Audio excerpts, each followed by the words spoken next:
Indian medical association of electro homeopathy के द्वारा बिहार के बेगूसराय जिला समाहरणालय के प्रांगण में राजस्थान राज्य के तरह इलेक्ट्रो होम्योपैथी को बिहार राज्य में भी शासकीय मान्यता हेतु इलेक्ट्रो होम्योपैथी के चिकित्सकों द्वारा विशाल धरना एवं सत्याग्रह आयोजन किया गया। धरना के पश्चात बेगूसराय जिलाधिकारी को चिकित्सकों ने अपनी मांग पत्र दिया।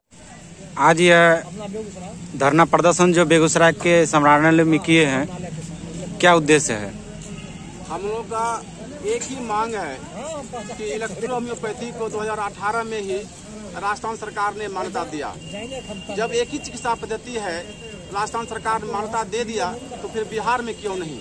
हम लोग बिहार में बहुत सारे चिकित्सक हैं जो कोविड के समय में या और सब महामारी लोग फैलता है, तो हम लोग निस्वार्थ भाव से राष्ट्र की रक्षा के लिए, मानवता की सेवा के लिए हम लोग अपने बलबूते चिकित्सा सेवा दे करके उन्हें स्वस्थ करते हैं और स्वस्थ समाज का निर्माण करने में हम योगदान देते हैं। इसके बावजूद हमारी जो स्थिति है उसको सरकार दरकिनार करते हुए इलेक्ट्रो होम्योपैथी को शासकीय मान्यता नहीं दे रही है। इसलिए हम लोग सरकार के कान पर जो जू नहीं रेंग रही है उसको जगाने के लिए हम लोग एक दिवसीय धरना का आयोजन किए हैं, ताकि बिहार में भी राजस्थान के तर्ज पर इलेक्ट्रो होम्योपैथी को शासकीय मान्यता मिले।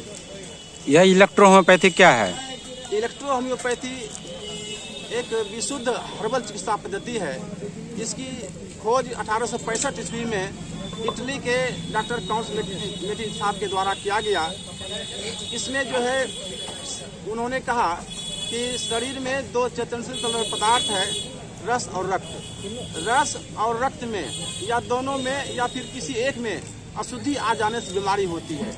अगर रस और रक्त शुद्ध रहे तो फिर बीमारी नहीं रहेगी। इसलिए रस और रक्त यानी लिम्फ और ब्लड को प्यूरिफाई करती है, वो इलेक्ट्रो होम्योपैथी है। आपका परिचय?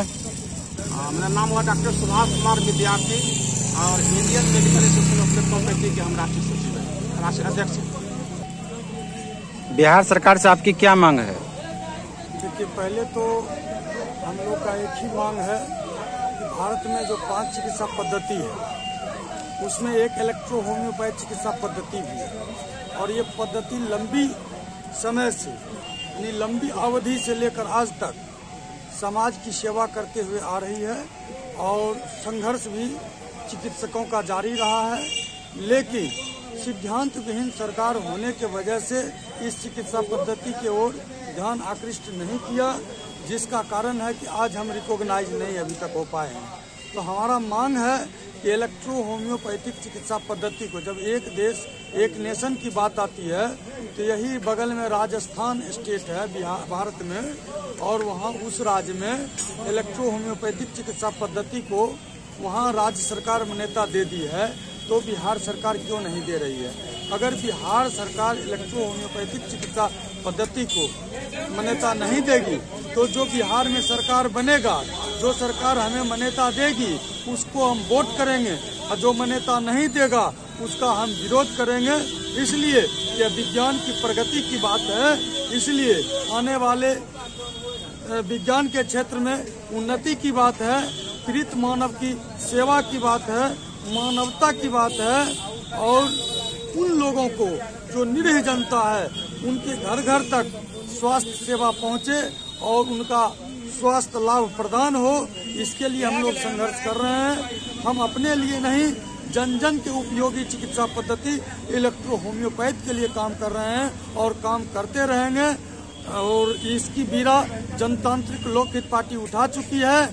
अगर मान्यता नहीं दिया सरकार, बिहार सरकार, तो हम लोग सदन में तो नहीं है, लेकिन पूरे बिहार में जितने जिला है उसके सड़क पर हम लोग संघर्ष करते रहेंगे जब तक मान्यता नहीं मिलेगी तब तक। क्या आपको लगता है बिहार सरकार में जो एनडीए सरकार आई है इलेक्ट्रो होम्योपैथी को शासकीय मान्यता दे पाएगी?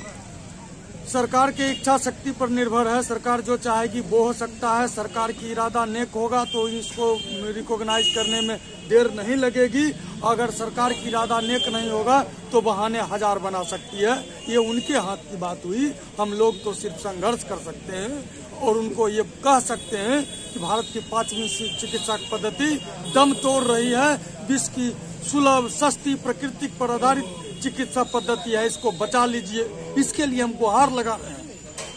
आपका परिचय? मेरा परिचय हुआ डॉक्टर राम उदय शर्मा, जनतांत्रिक लोकहित पार्टी के राष्ट्रीय उपाध्यक्ष और Indian medical association of electro homeopath के बिहार प्रदेश अध्यक्ष।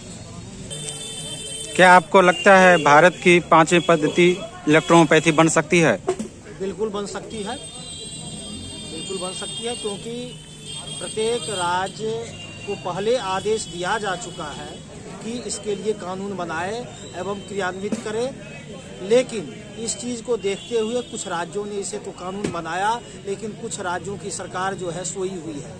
उसी को जगाने के लिए हम लोग धरना प्रदर्शन पर बैठे हुए हैं। क्या अब तक बिहार सरकार ने कभी विधानमंडल में या विधानसभा में इलेक्ट्रोहोम्योपैथी पर चर्चा की है?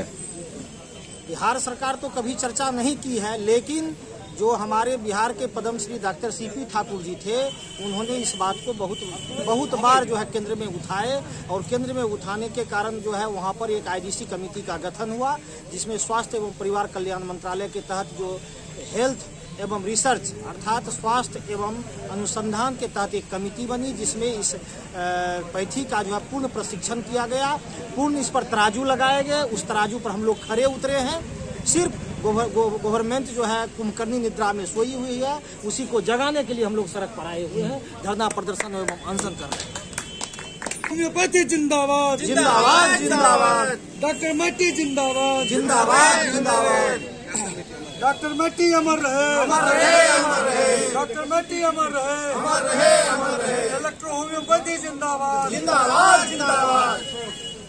परिचय? मेरा नाम डॉक्टर एस.आर. पंडित हुआ, और वर्तमान में स्वास्थ्य परिवार कल्याण मंत्रालय शिक्षा एवं शोध के तहत जो कमेटी बनाई गई थी, आईडीसी इंटर डिपार्टमेंट कमेटी, उसका बिहार से सदस्य हूं, और गवर्नमेंट को सारा साइंटिफिक प्रूफ वहां मैंने जमा किया, जिसके तहत गवर्नमेंट ने इलेक्ट्रो होम्योपैथी को एक अच्छी, सुलभ एवं सस्ती चिकित्सा पद्धति मानी है।